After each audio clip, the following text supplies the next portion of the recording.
That is case number 111162, State of Kansas v. Joseph Maddox.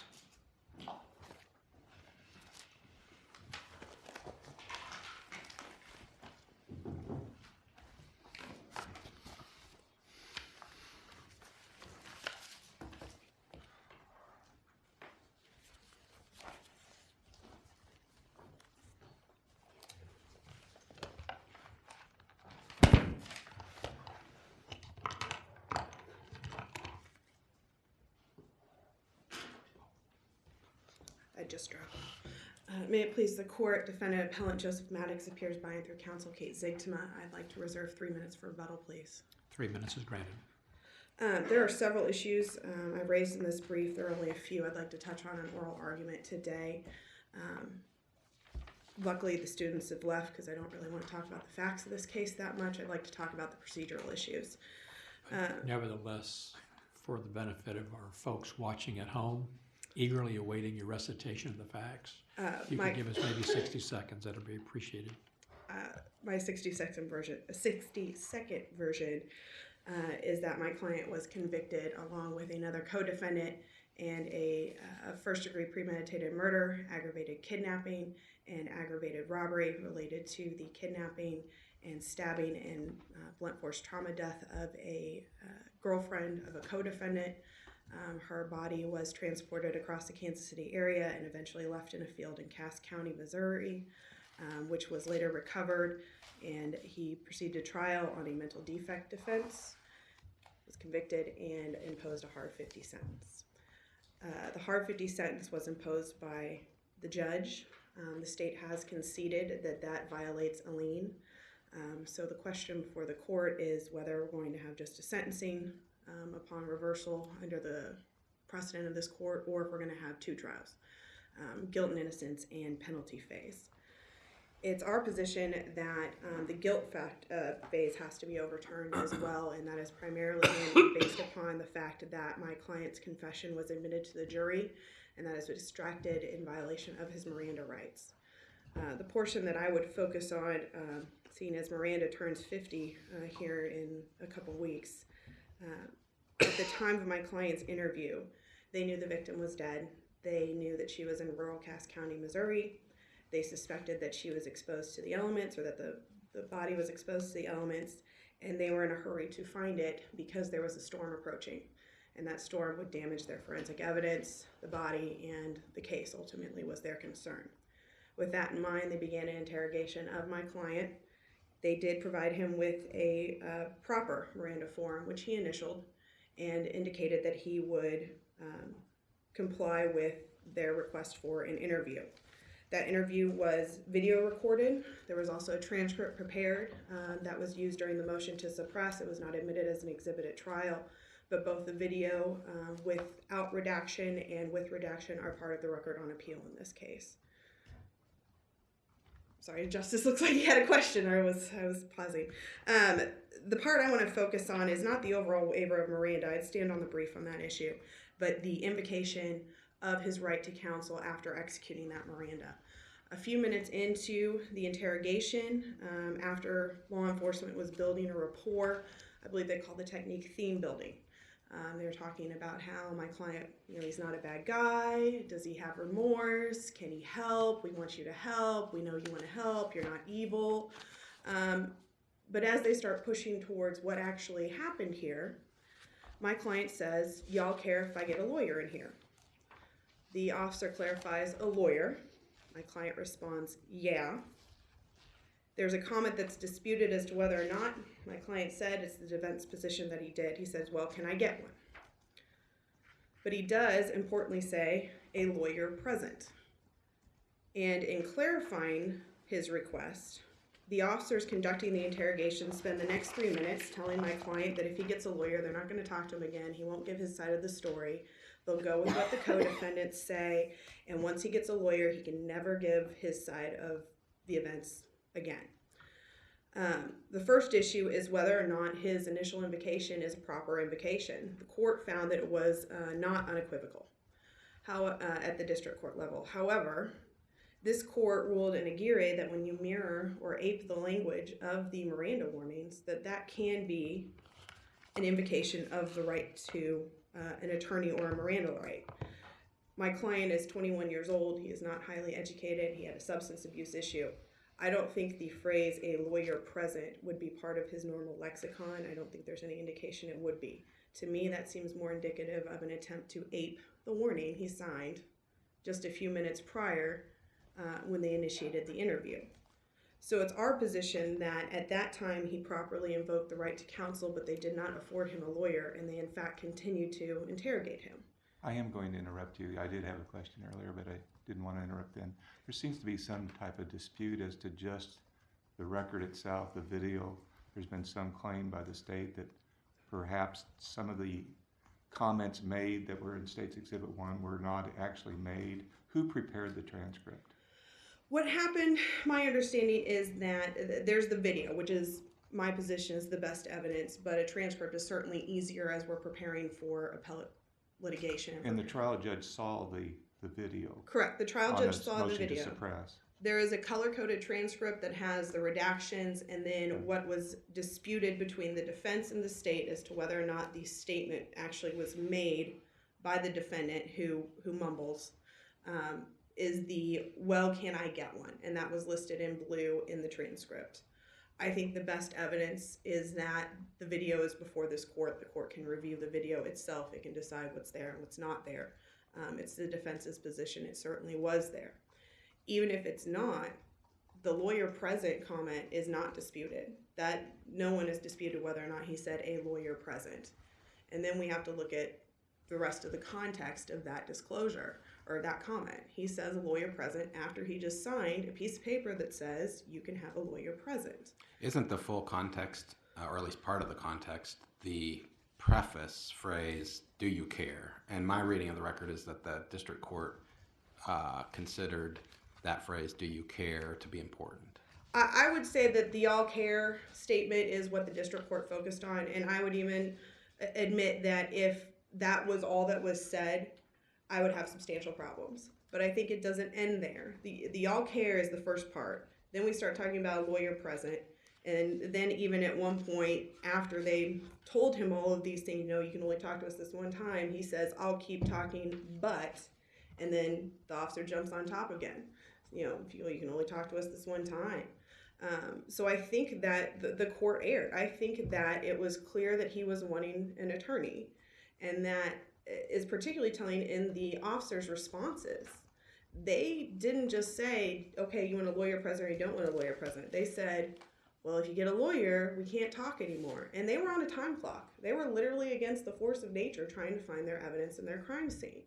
So I think that the fact that they didn't just clarify what he said, they injected their own commentary to induce him to continue in the interview process by telling him that his co-defendants will rat him out and this is your only chance to show us that you care and you have remorse, and going back to the theme that they were building to begin the interview.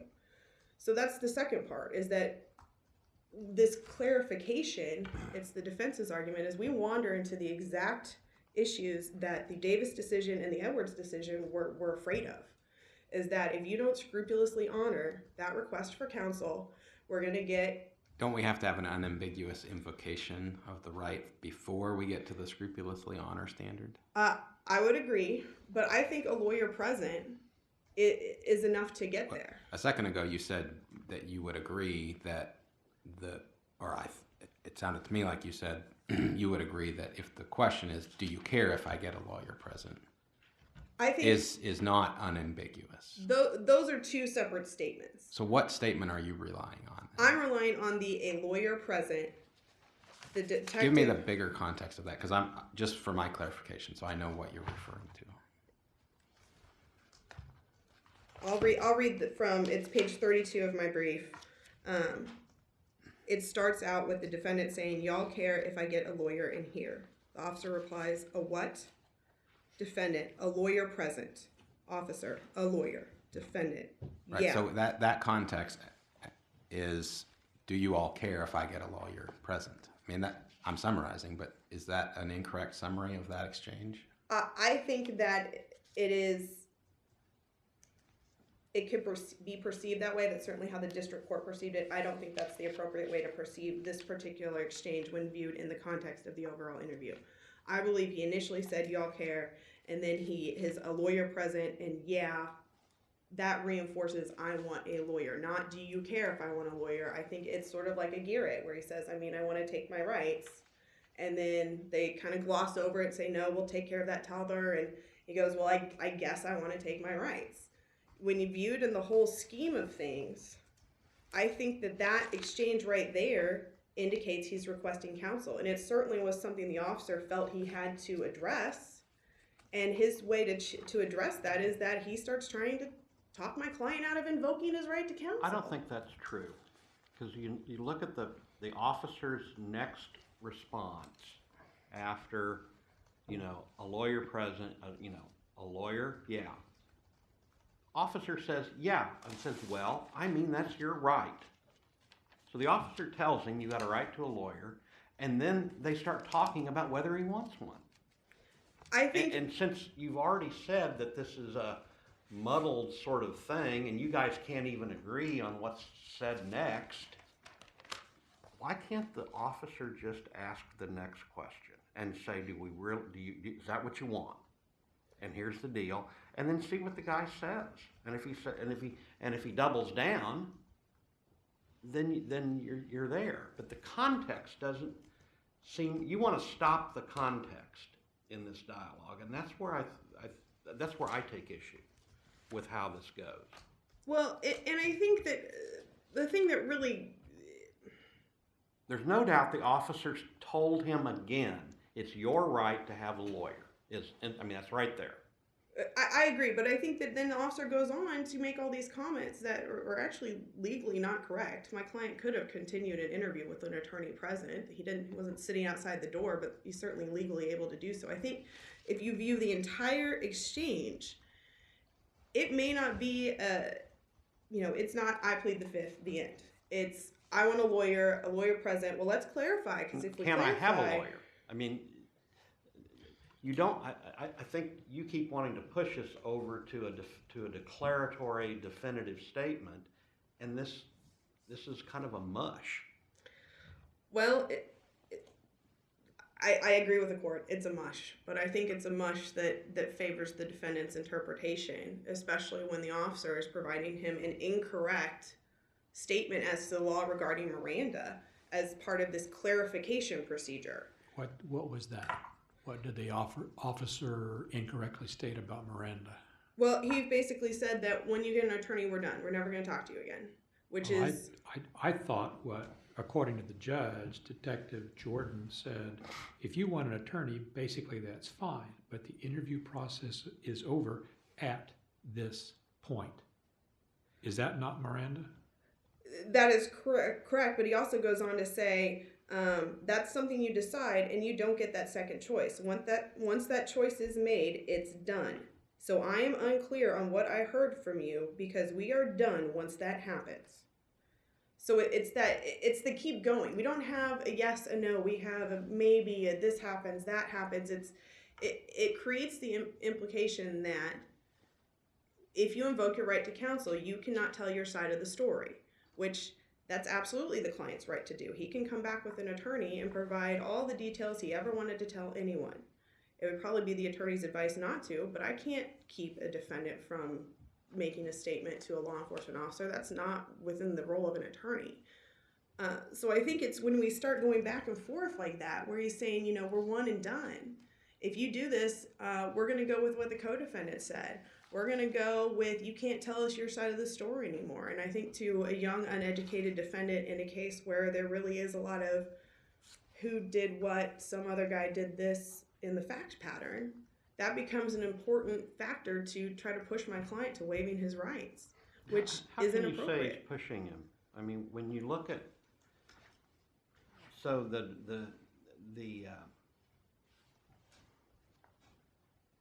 you've got the no more input on your part. We have everybody else's input, but we won't have yours. And but then the officer says, I want to hear clearly from you what you want, because it sounded kind of ambiguous to me.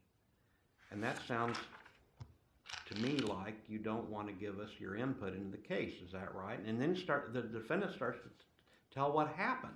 And the officer says, whoa, I want to make sure this issue is kind of settled. What do you want? Do you want to help us with the case? And that's where the defendant nods in agreement. And they start moving forward. It seems to me the officer is the one moving back to the lawyer comment and not just sitting back and letting the defendant start telling the story about their riding around. I mean, it's this sort of characterization that becomes a problem for you, I think. Because again, you just have to read the whole thing. And the officer's not trying to bait him into talking. He's saying, what do you want to do about this lawyer business? Well, I would actually disagree with the court. I think the officers were trying to keep the interview going. It's an adversarial process. They want answers. They need answers. And they're going back to the theme building that they started at the initial interview. You know, are you a bad guy? Do you want to help out with this? Do you have remorse? And so they're even saying like, well, it looks like you want to help out with this and you're sorry. Is that a fair statement? That harkens back to what they were trying to do, to extract a statement from the defendant. So they're still using these techniques for interrogation and trying to elicit the response to a lawyer, which I think makes my client back off of the statements that he made previously, which, I mean, I believe that he says, well, can I get one? The court can view the video and make its own decision. But if he says, well, can I get one? I think that is definitely an assertion of the right to counsel, especially when coupled with the rest of the language. I am out of time. I was going to address my issue regarding the theory of defense and the jury instructions if the court wants to hear about that, even though I'm out of time. I don't know where to go from here. Well, since I asked you to spend 60 seconds at the outset reciting the facts, why don't you try to make your points in 60 seconds, counsel? I will try to make my point in 60 seconds. The theory of defense in this case is that we wanted to narrow the only issue the jury considered to premeditation. We tried to tender a plea to the other counts, which were a general intent crime and a specific intent crime, which the court didn't accept. The court didn't conduct a colloquy. He just decided out of hand we weren't going to address it because there was a mental defect offense on file. It's our position mental defect affects specific intent and general intent and premeditation offenses differently. It's a sliding scale. And so by taking away the ability to narrow the focus of the jury, we ended up with this jury instruction intent mess, which is 4 mental defect offense instructions, a general intent instruction, premeditation instruction, and the aiding and abetting instruction, which was not modified from PIC because the court didn't want to deviate from PIC. The standard on jury instructions actually sort of breaks in our favor on this case because I think if you look at all these as a whole, we have so many different intent instructions applied to so many different offenses that it's muddled. It's a mess. And I think that caused the jury to have some confusion. And that even though my client was convicted of the offenses he wanted to plead, by not allowing to narrow the focus and basically throw away ag kidnapping, don't think about that. Throw away general intent or throw away the ag robbery. Instead of just focusing on premeditation, mental defect, and whether he had the required premeditation as an aider and abetter, it just gets sort of mixed into a gumbo of this is an ugly crime and he was there and they were all there. And do you agree with that the district court had discretion to accept or not accept the partial plea? I believe that the standard is the court has the discretion to accept or reject a plea once he has completed the required statutory procedure. I submit that on this particular issue, as it affects the theory of defense, that abuse of discretion may not be the appropriate consideration. I think we should apply the theory of defense standard, which would be harmless beyond a reasonable doubt. Is it a theory or a strategy? I mean, the theory is he didn't have, the theory of your defense on the murder is he did not have premeditation. That's the theory. But what you were attempting to execute was a strategy, wasn't it? I don't know that the case law actually makes a real distinguishment between theory and strategy, it's our defense, whether you call it a theory or that's how we get to where we're putting on our show, such that that's dispositive. I know that there's lots of case law that concession is a valid theory of defense and strategy in death penalty cases, so that we can turn the jury's attention to the penalty phase. And maybe that is the appropriate way that the council should have handled it, but I think that they were not able to pursue their theory of defense, and the court didn't even comply with the statutory requirements to shut them down on that. That being said, I am clearly out of time. Thank you, counsel.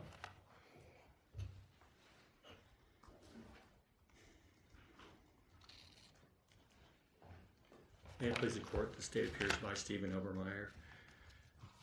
I'll just briefly try to address that last issue and then go to the suppression of confession issue.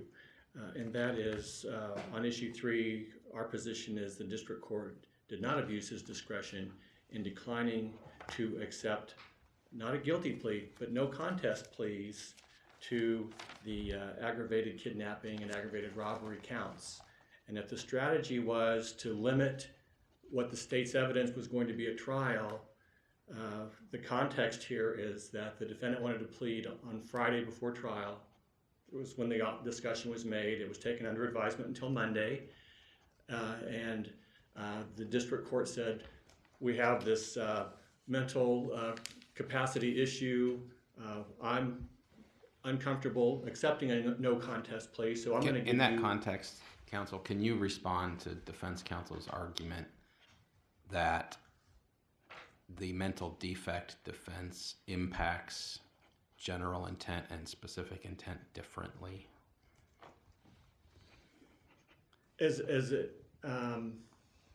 Well, the premeditated murder would be the specific intent defense, and you'd have one...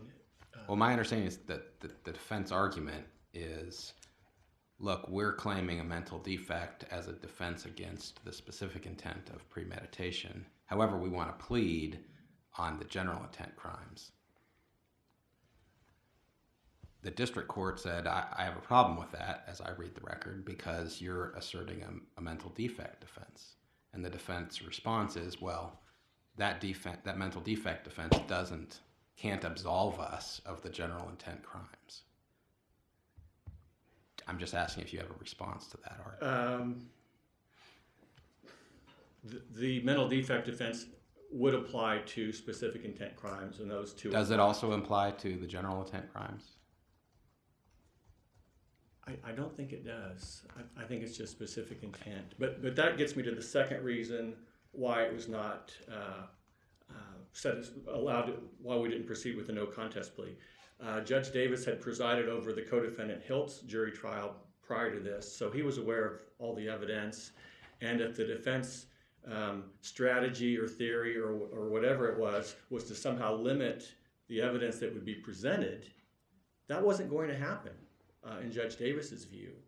I want to go back to the question my colleague just asked. Okay.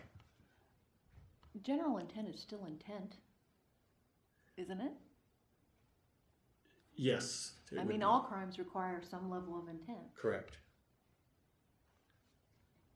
So why wouldn't mental disease or defect be a defense to a general intent crime as well as a specific intent crime? It's just a different type of intent. Right. My recollection of the statute, the 223219 or whatever, is that it says mental defect or disease is a defense to specific intent crimes. Oh, it is specific intent. Okay. I think that's what it I'll says, check it. and why Thanks. that would not apply.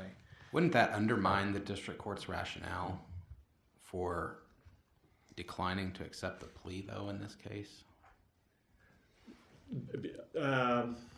In other words, the district court, again, there was a lengthy exchange, and the district court was clearly concerned that there may not be a factual basis on which to accept the NOLO plea, i.e., look, if you're telling me you have a mental defect as a defense, and we haven't had trial yet, I can't accept your plea because it doesn't appear to me that there's a sufficient factual basis. However, if in fact the mental defect defense is only applicable to the specific intent crime, I'm just asking, doesn't that undermine the district court's rationale? I guess to some extent it does if mental disease or defect does not apply to general intent crimes. That may be correct. The other part of that also is that Judge Davis did not want to have a motion to withdraw plea later based on, gee, I thought some evidence was going to be excluded if you accepted my plea, or back to the mental disease or defect and how that would apply.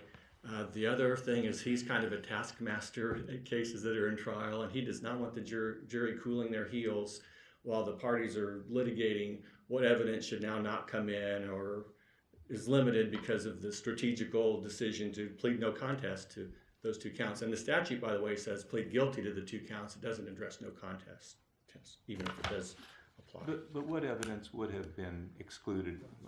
I suppose any of it could have been, but under that theory that he pled no contest, why would evidence have been excluded because of that? I don't think that any evidence would have been excluded, and So why not take the plea? well, I think the defense thought it was going to result in the exclusion of some evidence. That was the tactical reason for trying to do that. He said there may be a little bit of evidence we may not, or I'm paraphrasing. But Right. Well, And this, Blood on the money. Counsel, think to be fair to the defense, that's not the way they characterize the request. Their characterization is to limit the, not to limit the evidence, but rather to limit the jury's consideration to this question of specific intent of premeditation. it was discussed twice at the pretrial conference. I believe that's what they said, that it wouldn't affect anything. On Monday, when it came up again, I thought there was a discussion as to what evidence Okay. would be limited. I think you mentioned the blood on the money. There might be some after, post-homicide evidence that wouldn't come in. Right, I think so. And so then you have a 1507 claim. My lawyer had me plead to 2 counts thinking we're going to reduce the evidence that's coming in, and it all came in anyway. And also let me discuss the remedy. This court can't order the defendant to plead no contest to those 2 counts on remand. It's the defendant has to make a knowing and voluntary plea, and it can't be ordered by an appellate court. And he got everything he was entitled to under the Sixth Amendment. So there was not, a reasonable person would agree with the position taken by Judge Davis in that regard. There was some discomfort, wasn't there, also on the part of the judge about competence? That there would be a later claim on a 1507 that he wasn't competent to enter the plea? Because of Yes, the mental disease or defect? or in a Yeah. motion to withdraw a plea. Yeah, that's right. Yeah. Was his other concern. Basically, your remedy argument is he already got what he asked for, which was 2 convictions, one to ag robbery and one to ag kidnapping. Yes, and he got a full dress criminal trial on those issues as well. Okay. With regard to the issue 4, the state's position is that substantial evidence supports the judge's finding that the motion to suppress should have been denied. We do dispute whether or not the defendant said, well, can I get one? That was presented to the court at a redaction hearing prior to trial, and as the state had pointed out, that everything that was in blue highlighting, like, well, can I get one, was disputed by the parties. That was one of the reasons the transcript was not presented to the jury. They had the DVD of the testimony. At the suppression hearing, the detective, Jordan, said, I did not hear anything like, well, can I get one? Judge Davis invited the attorneys to point that out to him where that was said. It was brought out the defendant did mumble, and in fact, I think that explains why the detective said, a lawyer, because he didn't hear. That was the only time he said what during the entire interview, though. He seemed to not have any trouble hearing the rest of it. He was 3 feet away. I haven't looked through the rest of that to see if that was it, but I think Detective Jordan testified that he did not hear, he heard everything in that sentence except for what the subject was, and so that's why the officer asked a what, a lawyer present, a lawyer, and then we have the colloquy about, I mean, that's your right, and goes on to explain. And Mr. Obermeyer, yes, you do a lot of these cases, and it just strikes me that this particular area about invocation of the right to counsel is such a game. I mean, as my colleague just suggested, these savvy, experienced detectives who are alert to every nuance in those interrogations because that's their job, suddenly get so unable to interpret when the subject of getting a lawyer in the room comes up. Does that ever strike you that it's that, you know, this highly specific, unmistakably clear statement has to be made by the uneducated interrogatee before we even, for example, get to whether, you know, they can clarify, or, you know, I mean, it's just, does this ever seem kind of like a game to you? well, I guess I would say I don't think the detective was acting like a Columbo, like he didn't hear it. You could watch the DVD and see what, you know, whether you could hear that or what he says. The defense counsel agreed that statement, "Do you all care if I get a lawyer in here?" was not a clear and an unequivocal and clear invocation of counsel. Wasn't I now choose to invoke my Miranda right to have an attorney present during my interrogation? In fact, this interrogation at this moment, I mean, it really does, some of these cases are pretty fine lines, aren't they? Yes, and it could be less than that. It could be, "I want a lawyer." He Well, I think we've seen cases though where somebody says, I think I want a lawyer, and it's like, well, they didn't say they wanted a lawyer here now. I mean, that's what I'm getting at. Right, and I think the detective testified that he was unclear whether that was an invocation of counsel at the time. That's what I mean. It's, the detectives after the fact are always unclear, and it needs clarification. But on the way to clarification, let us remind you that you have co-defendants spilling their guts in the next room or whatever's going on. It just, you know, you can see your opposing counsel's point here, that maybe it wasn't an unadulterated clarification either. It was, and by the way, let us tell you all the ways that this is going to mean you're not a good guy who's helping us. Well, and you could look at page 32 in the yellow brief that has that, because he could have just ignored that if it's not a clear and unambiguous invocation. The detective could have just gone on. In fact, when the defendant starts saying at the bottom of page 32, "We were just riding around," and like, the detective didn't have to stop him there and clarify, and he did. Well, maybe he did that because of what happened up above. He did say, and you say he was ambiguous, he did say, and this is a quote from the lead detective, I forget his name, "It sounds to me that you don't want to give us your input in the case." So what was it sounded to me that he interpreted it in the way that the person did not want to talk anymore. He indeed wanted to have a lawyer at least before he started talking. Okay, right before he started Right. talking about that. So, I mean, as far as any ambiguity goes, he interpreted it as saying you don't want to talk to us anymore.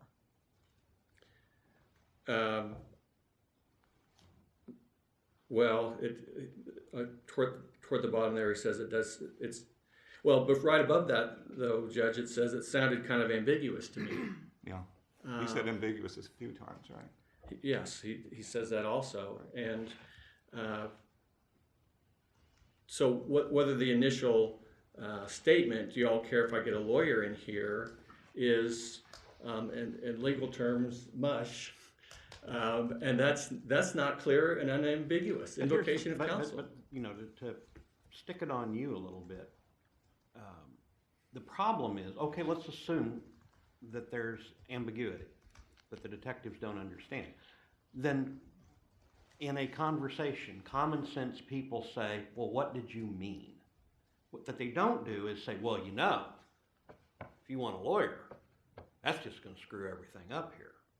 This is your only chance to talk. Now, do you want us to, what do you want us to do here? You want to keep talking?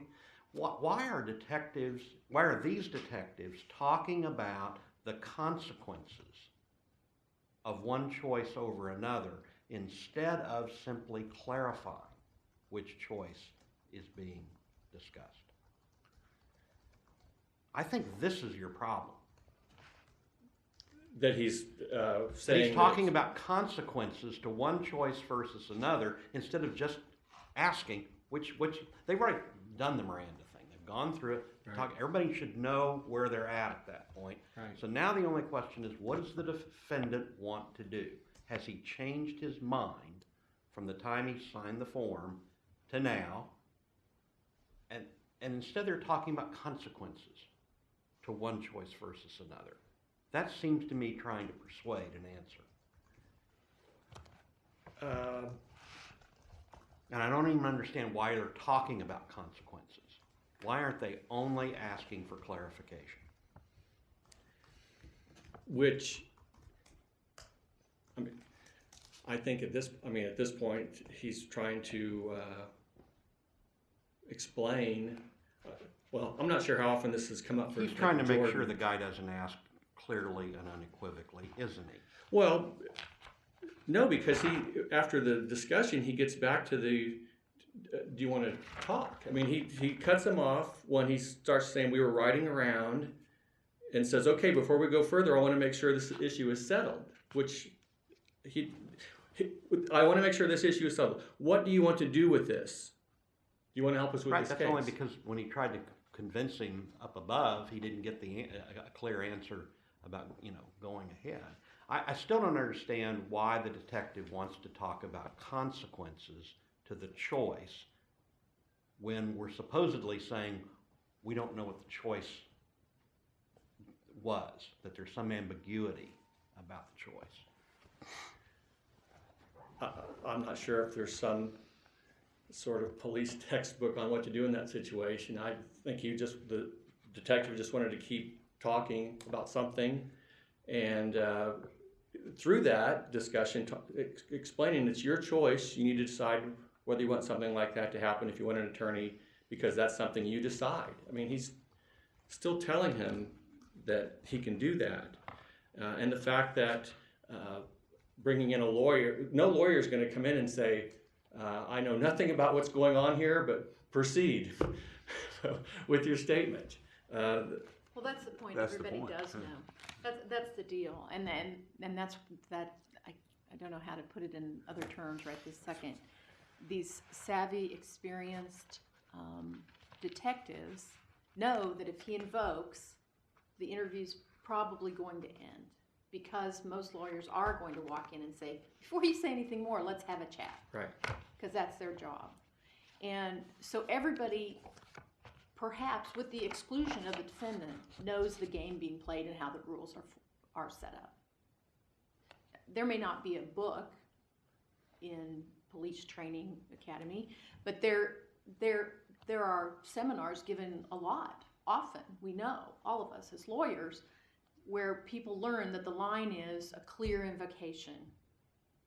And if it can be muddied in any way, then it won't be clear by the time it gets here, or even to the district court.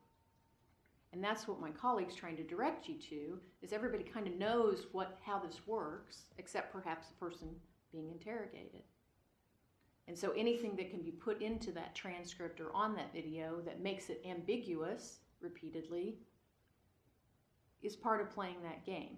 And so we have these savvy, experienced folks who are picking up on everything and following up and really, really smart until the moment they're supposed to be able to understand an invocation. And that's all we're trying to ask you about. Right. You can't change the record. This detective did a pretty good job of saying ambiguous repeatedly, and did a pretty good job of saying, going back, as you pointed out at least Right. twice in the transcript, saying, I want to go back and be clear about what it is you want.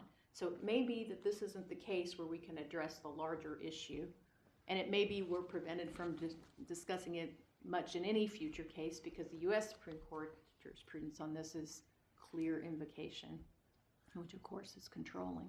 Right. I would just You add- understand our frustration. a I little bit. understand your frustration, Yeah. but- and just to,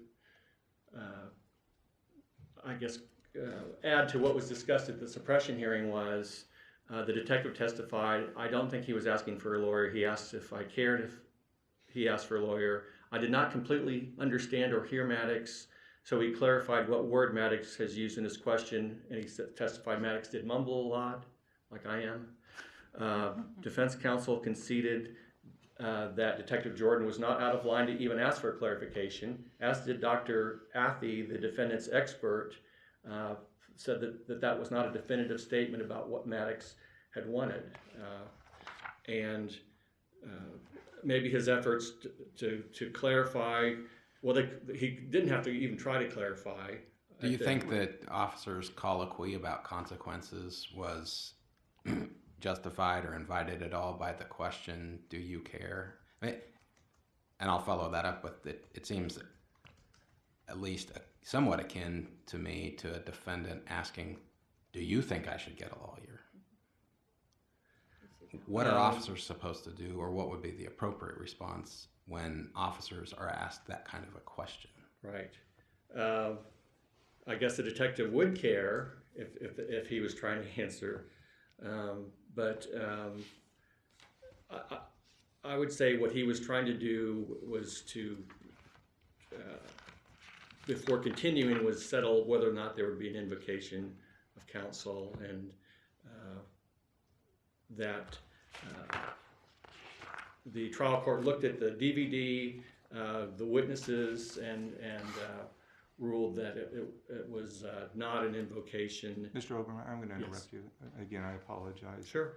Going back to the appellant's argument, when there was clarification, it wasn't a legally accurate clarification.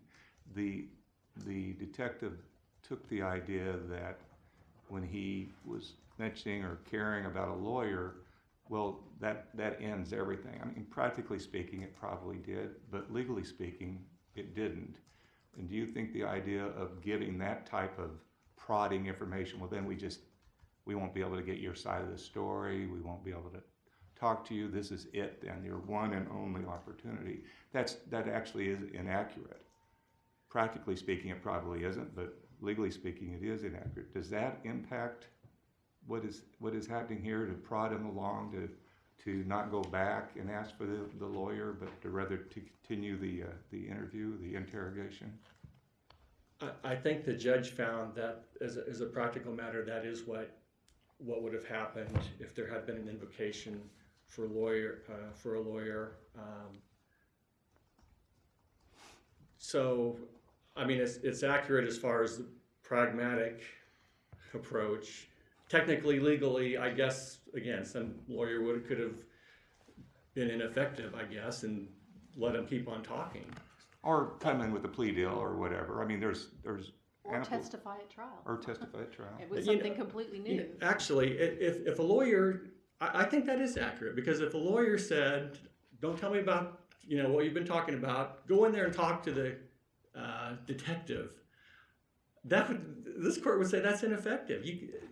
You can't do that. That does stop the interview right there. Yeah, I don't think that's what we're talking about. We're talking about basically telling the suspect that he will never have a chance again to talk, and that probably isn't necessarily accurate given the plea negotiations and given this person's responsibility in the crime. We're both speculating now, but you know what I'm saying. Well, yes, and once there's been an invocation of counsel, the police cannot reapproach ever unless the defendant reinitiates. And the record doesn't show that. So he could have gone back and said, I don't care what my lawyer told me, I want to talk to you. But that didn't happen. If you look at the transcript of the suppression hearing and the DVD of the interview, substantial competent evidence supports the district court's denial of the motion to suppress, that was not an invocation, and would ask you to affirm the defendant's convictions. But the conclusion of whether it was voluntary confession is reviewed de novo, is it not? It's not a factual question. I think that's correct. Yes. Voluntariness. Right. Yes. All right. Any more questions? Counsel, just for the record, do you concede that this case has to go back for resentencing regardless? Yes, we conceded issue 1. We tried that harmless error argument in Hilt. Didn't work. He's a co-defendant, so that was why we conceded that. Yes. Thank you, Thank you. counsel. You reserve 3 minutes. Thank you, Judge. I think this kind of is a poster child for the vagaries of human communication. That's why video is important. There's tone, there's nuance. And as the justice pointed out, man, that detective knows how to throw a buzzword in wherever he can. But I think that part of the reason the case law exists is we have to have bright line rules. So we don't wander into these things where we're telling people, oh, well, you know, if you talk to me now, your co-defendant's going to throw you under the bus and you can't tell me what's up. I think that it's important that the detectives do know the game. He testified he had training in Miranda. He testified that he reads the case law updates. He knows. And in leading up to that, when my client tries to invoke is when they start asking for what happened after Quick Trip. And that's where this offense really does take a turn. Before it's just like, oh, it was crazy. Oh, yeah, it's a bad night. Oh, okay, well, what happened after Quick Trip, which is when we start to the attack. And that's where my client goes, oh, y'all care if I get a lawyer present. And it's tone, it's context, it's, you know, if I walk into someone's house and say, y'all care if I get a Coke, that means I'm going to go get a Coke if you don't, unless you say no. So I think that that's important, that it's the tone and the context. As far as the plea issue and the mental defect defense, mental defect is a defense to a general intent crime, but it's so far away from having a mental defect that keeps you from forming a very specific form of premeditation and thinking that you are taking a couch when really you're robbing a bank or something delusional, which I think is what you have to get to on some of those general intent crimes. You have to be way out of it. That being said, you can remand for a proceeding where my client can tender his plea again if he chooses to do so. If he doesn't, Counsel, okay. If your client's theory of defense, would have been applicable to absolve him of criminal liability of the counts that he wanted to plead to, doesn't that mean the district court was correct then in his finding that he was uncertain that there was a factual basis for the plea? Well, I think the court would have had to hear the factual basis and how that mental defect applied to that specific defendant. I know that he had some background with the fact based on the co-defendant's testimony and evidence at trial, which it just seems to me you wanted to parse mental defect so finely to say that there is a factual basis for the plea on the general intent crimes because my specific mental defect wouldn't be a defense to those claims, but it is a defense to this other claim. Is that really fair to ask the district court to make a factual determination, and shouldn't we be reviewing that for abuse of discretion? I think that we ask juries to make that all the time. I mean, how crazy was he? You know, that's essentially the question. But the district court here was not convinced that there was a factual basis to accept the NOLO plea.